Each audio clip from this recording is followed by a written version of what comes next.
let's get started. Okay, so Danny Parcellelli, the founder and CEO of Imbibes, a tech-based financial education and coaching startup, wrote an article in Forbes magazine highlighting these alarming statistics. 44% of Americans don't have enough cash to cover a $400 emergency. Of those 44%, majority use a credit card, leading into 38% of U.S. households that have credit card debt. Lastly, 33% of American adults have zero saved for retirement. So, Danny was advocating for Americans to increase their financial literacy. I also encourage you to take a financial literacy class so that you can avoid these financial follies and also start planning to achieve your financial goals and dreams. Financial literacy courses can teach you a lot of different things, a variety of different things, but I want to highlight 3 specifically today. The first one being an emergency fund. Financial planners recommend that you have 3 to 6 months of an emergency fund saved up. That means if you work and you lose your job, you have 3 to 6 months of income where you can find another one. But it's not only for job loss. For example, 3 years ago, my husband got a concussion, and then a month later, he got a second concussion going skiing, where he went over a jump and landed straight on his head. He couldn't remember getting his first concussion or where he was or what happened, so we had to rush him to the hospital. The ambulance alone cost over $1,000. We had to pay the emergency bill expenses and then all the tests to scan his head to make sure he was all right.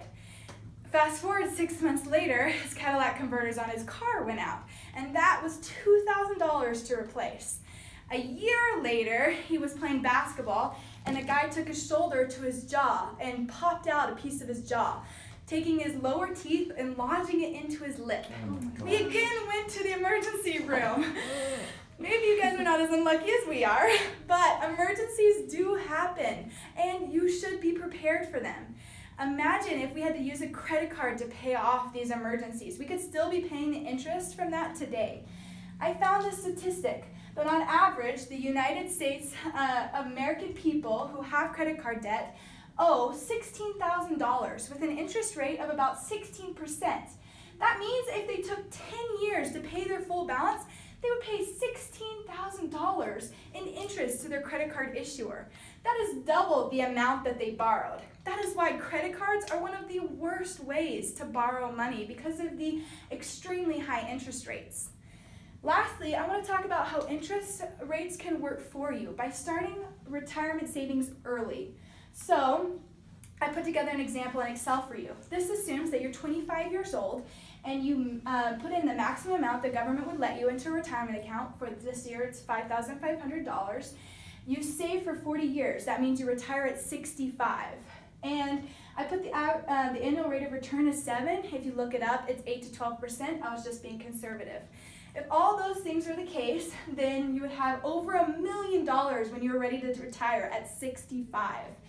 Now, assume that you're younger than 25, or you retire later than 65, or you decide to invest more retirement savings into another retirement account, because there's multiple, you would only exponentially increase your retirement savings. But let's say you wanted to wait until you were out of college and steady. So let's say you started saving retirement at 35 years old. That's only 10 years less. So we put a 30 here. You would have only half of your retirement savings at the end of your 30 years. And that continually, exponentially decreases as you wait to start saving for retirement. So I hope that these statistics and these examples have highlighted the need for you guys to start learning about your financial literacy. There's many studies that say that financial mismanagement has negative effects on your marriages, your work performances, even your emotional health. And that's why you should take a financial literacy class, so that you can avoid financial mismanagement and so that you can start achieving your financial goals and dreams. Yay! All right.